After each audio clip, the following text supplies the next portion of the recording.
요도선 유튜브에 오신 걸 환영합니다. 오늘은 하나님의 구원 계획 45번째 시간으로 본문은 출애굽기 21장부터 24장입니다. 이제 주제는 첫 언약의 피니라. 자, 21장부터 23장의 중심점은 20장에서 이제 하나님께서 주신 십계명에 대한 시행 세칙이라고 이렇게 말할 수가 있습니다. 백성 앞에 세울 법궤는 이러하니라. 이렇게 이제 시행 세칙을 이제 주십니다. 22장에 보면 도적질하여 잡거나 팔면 도적질하지 말라. 에 대한 시행 세칙인 거죠. 너는 거짓된 풍설을 퍼뜨리지 말며 거짓말하지 말아라. 거짓 증언을 하지 말아라. 이에 대한 시행 세칙인 거죠. 그 남종이나 여종의 이를 쳐서 빠뜨리면 이 시행 세칙을 보면 말해요. 남종이나 여종의 이 하나를 어떻게 상하게 했다. 그럴 경우는 어떻게 해야 되나? 예? 또 여기 일곱째 날은 이제 쉬어라. 왜냐하면 소와 나귀가 쉴 것이며 여종의 자식과 나그네가 숨을 돌리리라. 이렇게 말씀합니다. 여러분, 이 시행세칙을 대하면서 어떤 마음이 드십니까? 참으로 하나님은 주님께서 말씀하신 우리들의 머리털어까지 세신 바 되었다. 이 남종과 여종의 이 하나를 말해요. 창조주 하나님이 남종과 여종의 이 하나를 생각하시는 거예요. 소와 나귀, 여종의 자식, 그 숨을 돌리리라. 그런데 제가 여기서 분명하게 이제 밝힐 것은 저는 지금 출애굽기를 강해하고 있는 것이 아닙니다. 예수 그리스도를 증언하고 있는 겁니다. 왜냐하면 우리 주님은요, 모세를 믿었다면 또 나를 믿었으리니 그가 내게 대하여 기록하였습니다. 지금 우리는 창세기에 이어서 출애굽기를 지금 연구하고 있습니다. 이건 모세가 기록을 한 겁니다. 그런데 모세기는 창세기를 기록을 하고 출애굽기를 기록을 한 게 아니라 예수 그리스도를 증언하기 위해서 기록을 했다는 사실입니다. 왜냐하면 예수 그리스도의 구원이 있고 영생이 있고 해답이 있기 때문입니다. 그러므로 저는 지금 출애굽기를 강해하고 있는 게 아니라 그리스도를 증언하고 있다. 그리고 이제 우리들은 구약의 이제 일꾼들이 아닙니다. 새 언약의 일꾼들입니다. 그래서 율법의 조문, 즉 문자만 보고 있는 게 아니다. 예? 오직 영으로 하미니, 예? 율법의 조문은 죽이는 것이요. 예? 율법은 정죄하고 죽이는 거죠. 거기에는 생명이 없다는 겁니다. 영은 살리는 것입니다. 저는 이를 통해서 증언하고자 하는 이제 예수 그리스도가 어떻게 증언이 되고 있는가, 이렇게 말씀하는 하나님의 마음은 뭔가, 저는 이거를 증언하려고 하는 겁니다. 자, 여기에 하나님이 주신 첫 법궤가 말이죠. 법궤는 이러하니라. 그리고 첫째로 주신 것이 히브리 종을 사면 6대 해는 6년 동안은 성기라. 그런데 7째 해는 자유인이 될 것이며, 이것이 첫 법궤입니다. 우리가 종이 되었던 우리들이 어떻게 돼서 자유인이 될 수 있는가, 이걸 첫 번으로 말씀을 하는 거예요. 그런데 그 종이 말입니다. 분명히 말하기를 내가 상전과 내 처자를 사랑하기 때문에 나는 나가서 자유인이 되지 않겠노라. 왜냐하면 처자는요, 자기가 종이 된 후에 이제 주인이 이 아내도 주고 그래 자식도 낳게 된 거거든요. 그러니까 주인의 소유라는 거예요. 그러니까 나갈 때는 자기만 나가야 되는 거예요. 예? 그런데 내가 상전과 처자를 사랑하기 때문에 나가서 자유인이 되지 않겠다. 그러면 어떻게 하느냐? 상전의 그를 데리고 문이나 문설주 앞으로 데려가서요, 송곳으로 그의 귀를 뚫을 것이라. 송곳으로 귀를 뚫을 것이라. 실제 이스라엘에서는 이렇게 시행이 됐는가 그건 모르겠습니다만, 이를 통해서 하나님께서 말씀하시려는 하나님의 마음이 뭔가, 이 법규에는 이런 말씀도 나옵니다. 곡식을 밟아 떠는 소에게 소망을 씌우지 말아라. 옆에 있는 거 뜯어먹지 못하도록 망을 씌우지 말라. 이런 법규도 있어요. 근데 사도 바울은요, 어찌 이게 하나님께서 어찌 소들을 염려하셔서 이렇게 하신 거냐? 바로 주의 종들, 이 멍에를 메고 주님의 뒤를 따르는 주의 종들로 하여금 의식주에 염려가 없이 그렇게 하라. 이렇게 말씀하고 있는 겁니다. 그러니까 이 말씀을 통해서도 우리는 하나님의 마음을 이제 보아야 됩니다. 이렇게 나는 처자를 사랑하기 때문에 나가서 자유하지 않겠다. 그랬을 때에 그 아내는 말입니다. 그리고 그 자식들은 남편에 대해서 그리고 아버지에 대해서 얼마나 사랑을 하고 얼마나 정말 귀하게 여길 것인가, 이걸 생각하게 됩니다. 그런데 말입니다, 우리 주님은요, 상전과 처자를 사랑하기 때문에 귀를 뚫은 게 아니라 십자가에 못 박히셨다는 겁니다. 자기 허리를 상하셨다는 겁니다. 그리스도께서 교회를 사랑하시고 교회를 위하여 자기 아내인 거죠. 신부를 위하여 자신을 주신 것 같이 하라. 우리를 사랑하사 그의 피로 귀를 뚫으면 피가 흘리게 되죠. 주님은 십자가에 이제 흘리신 그 피로 우리의 죄값을 대속을 하시고요, 우리를 해방을 해주신 거예요. 그리고 그의 아버지 하나님을 위하여 우리를 나라와 잃어버렸던 백성을 찾아 주신 거죠. 그리고 제사장으로 하나님을 섬기는 제사장으로 삼아주셨다 이거예요. 우리 주님은 십자가를 지시지 않으실 수도 있었습니다. 그러나 이제 상전과 아버지와 처자인 우리들을 사랑하셔서 주님은 귀를 뚫은 게 아니라 십자가에 못을 박히셨다. 그렇다면은 우리들은 그 주님에 대해서 어떻게 보답을 해야 될 것인가? 24장의 중심점은요, 첫 언약을 세우시는 그런 내용입니다. 그러면은 여러분에게 질문하겠습니다. 첫 언약은 누구와 누구 사이에 맺어진 것입니까? 모세가 율법서를요 백성들에게 다 낭독을 해줍니다. 그러니까 백성들이요, 여호와의 모든 말씀을 우리가 다 준행하리이다 이렇게 약속을 했어요.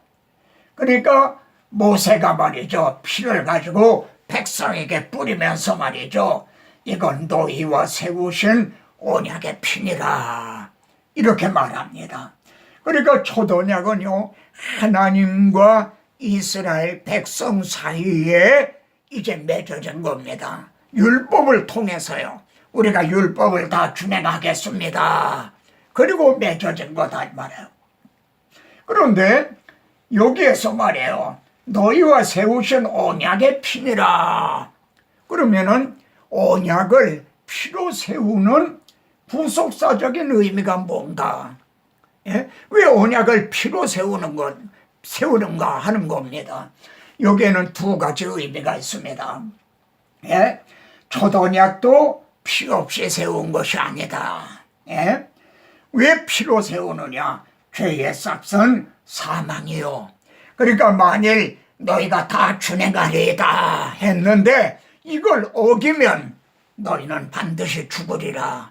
피를 흘리게 된다. 이런 뜻입니다. 하나님께서 아담하와에게도요, 내가 먹는 날에는 반드시 죽으리라 그러셨죠. 예? 그러니까 피 흘림이 없은즉 사함이 없나니라. 반드시 죽으리라. 그러니까 죽어야 죄가 해결이 된다는 거죠.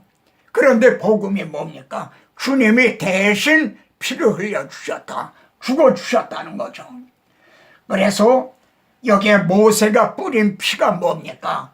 소로 번제와 화목제를 드린 이 제물들이 흘린 피를 뿌렸다는 겁니다. 그러니까 두 번째 의미는요, 우리는 다 죽어야 마땅한, 다 준행하리다 한 걸 준행하지 못한 죽어 마땅한 죄인들이라는 거죠. 그런데 대속 제물이 대신 피를 흘려주므로 사함을 얻게 됐다. 이런 의미가 있는 겁니다. 그래서 언약을 피로 세우는 거라. 자, 그러면은 여러분 여기에서 옛 언약을 통해 우리는 새 언약을 생각을 하게 됩니다. 새 언약은 누구와 누구 사이에 맺어진 것입니까?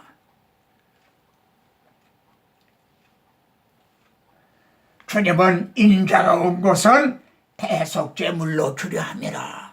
벌써 오실 때 대속제물이 되기 위해 오셨다 이거예요.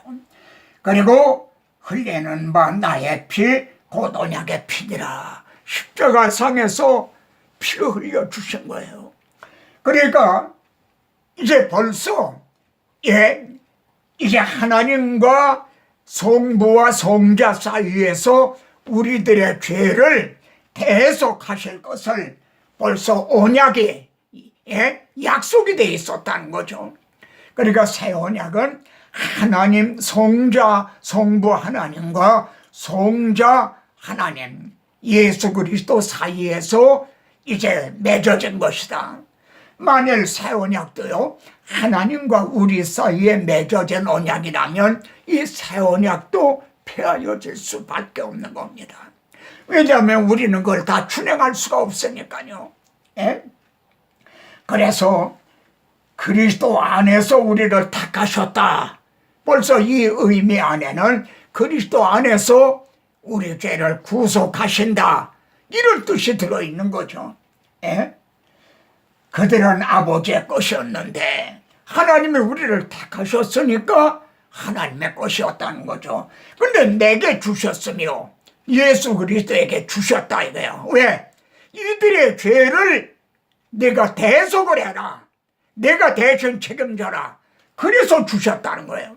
그래서 주님이 십자가에 달리신 거예요.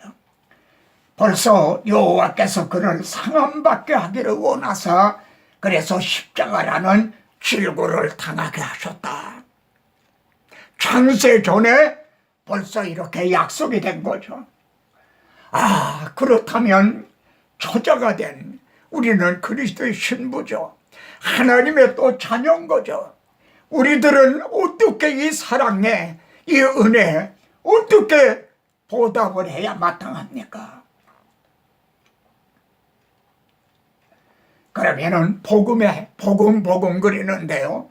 복음의 핵심이 뭡니까? 대신 죽어주셨다. 대신 피를 흘려주셨다. 그래서 죄사함을 얻게 됐다.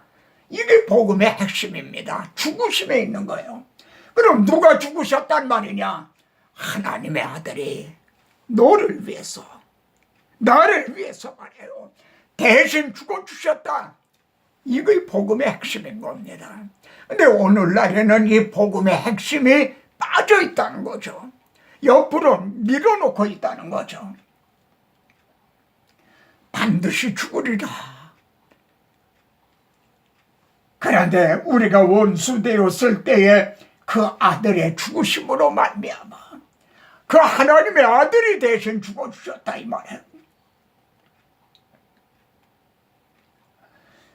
의인을 위하여 죽는 자가 쉽지 않고 소진을 위하여 용감히 죽는 자가 혹이거니와 형제를 위해서 대신 죽어 주기는커녕 형제가 간경화가 걸렸을 때 간을 떼어줄 자가, 심장을 떼어줄 자가, 이식을 하도록 해줄 자가 있는가? 그런데 그리스도의 사랑이 우리를 강권하시는도다. 그리스도의 사랑이 우리를 강권하시는도다. 그러면서 우리가 생각한데 한번 생각을 해봐라. 하나님의 아들이 당신을 위해, 너를 위해 대신 죽어주셨다는 이걸 정말 네가 알고 믿느냐? 한 사람이 모든 사람을 대신하여 죽었으면 우리들은 이미 죽은 자다 이거예요. 예? 그러면은 옛 언약과 새 언약의 다른 점이 뭡니까? 새 언약을 맺으리라 그러십니다.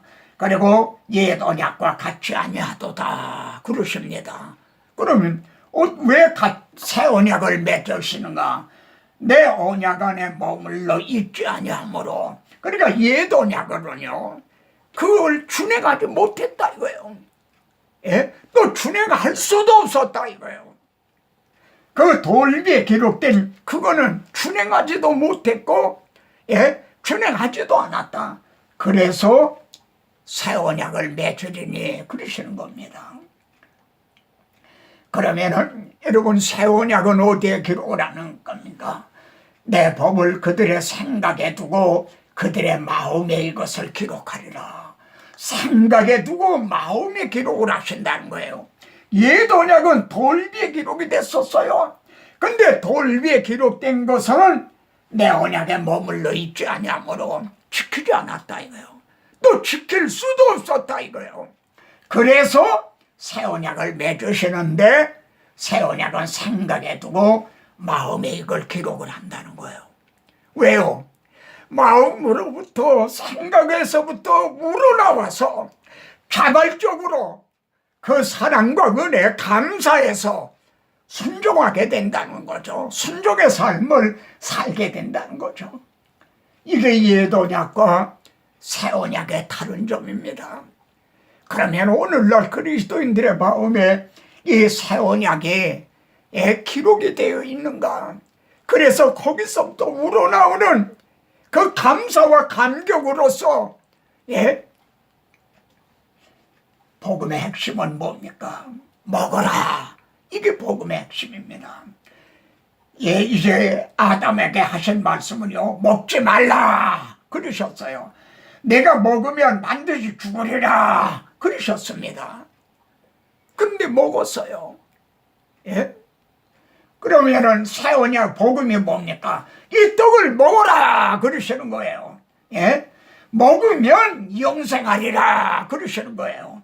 예? 여기에는 먹지 말라, 먹으면 죽는다. 근데 복음은요, 먹어라, 영생하리라. 그러면은 떡이 뭡니까? 내가 줄 내 살이니라. 내가 너희들을 위해 대신 흘린 피, 말씀이 육신이 되어서 오신 내 살이다. 반드시 죽으리라. 반드시 영생하리라. 그러면은 내 살을 먹으라 하신 주님의 살이 뭡니까?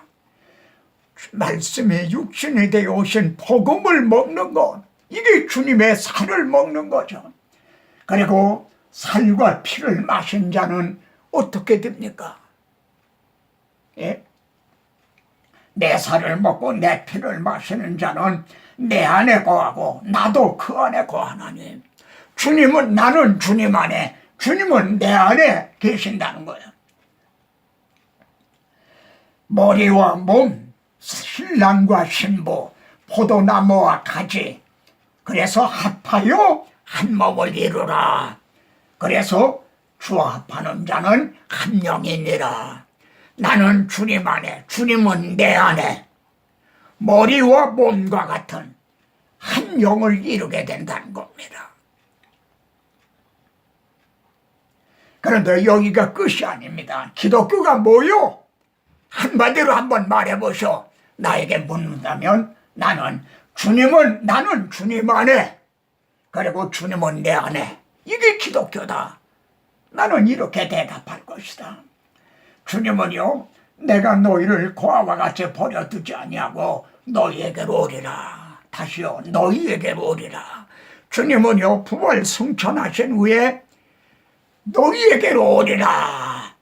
초월하신 주님만이 아니라 임재하신 주님이에요. 너희에게로 오리라.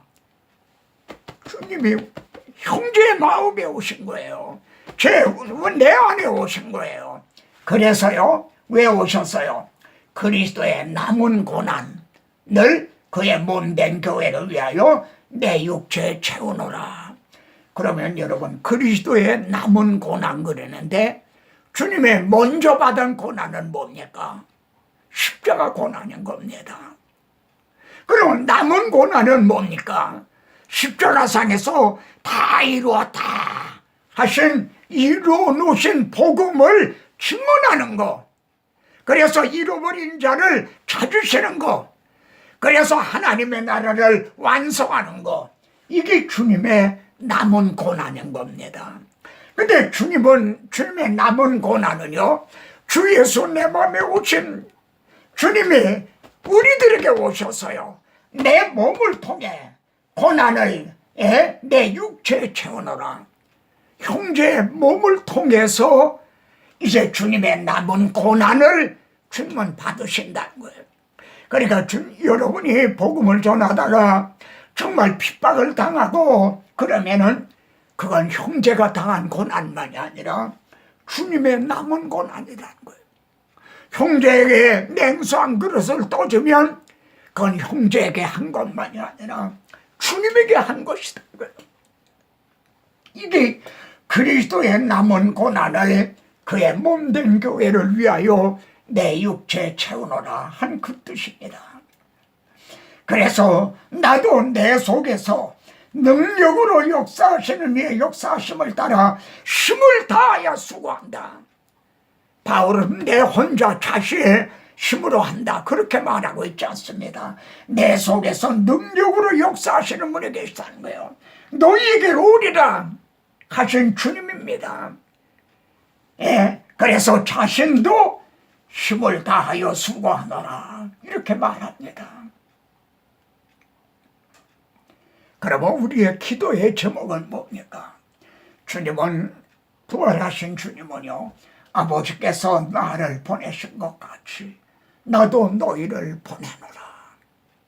그래서 주님의 남은 고난을 주님의 몸된 교회를 위해서 우리들의 육체에 채우기 위해서요, 그리스도의 남은 고난을 내 육체에 채우노라.